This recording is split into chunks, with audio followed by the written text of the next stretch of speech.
Abigail Estriborsenko from BS Cream 3C, and now I'm going to demonstrate some the parts and function of this vehicle. And now let's begin with the external parts.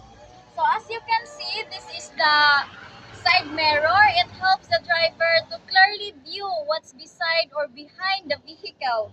This is the windshield. It helps the driver to plain view what's in front of the vehicle, and also it helps the occupant to secure from any rain, wind, or dust or debris. And this is the wipers.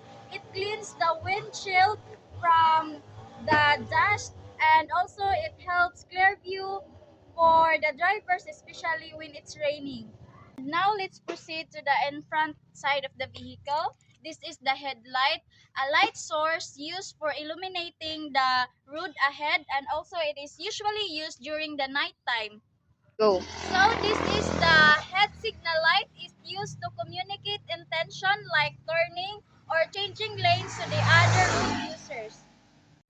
And this is the plate number of this vehicle. It helps us to track or trace the individual characteristic of the vehicle.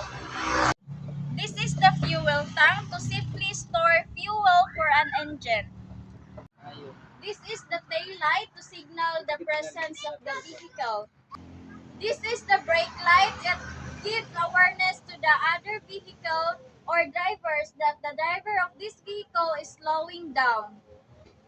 This is the tail signal light used to communicate intention like turning or changing other lanes.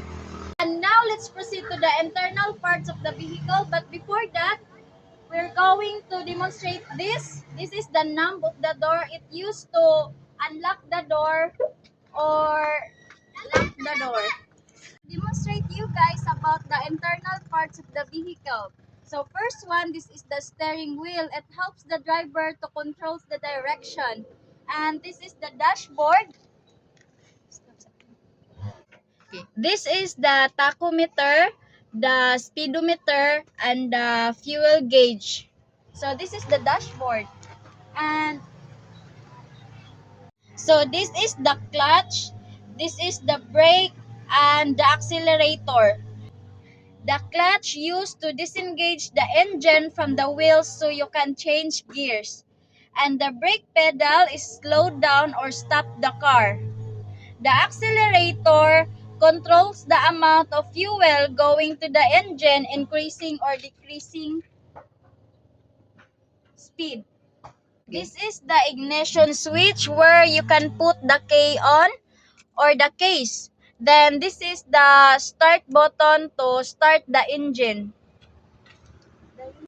This is the gear stick to use manually select gears. And this is the handbrake to keep the car from rolling when parked or used for emergency braking. And this is the seat belt to protect the occupants from collision. This is the rear view. It allows the driver to look what's behind the vehicle without turning their head.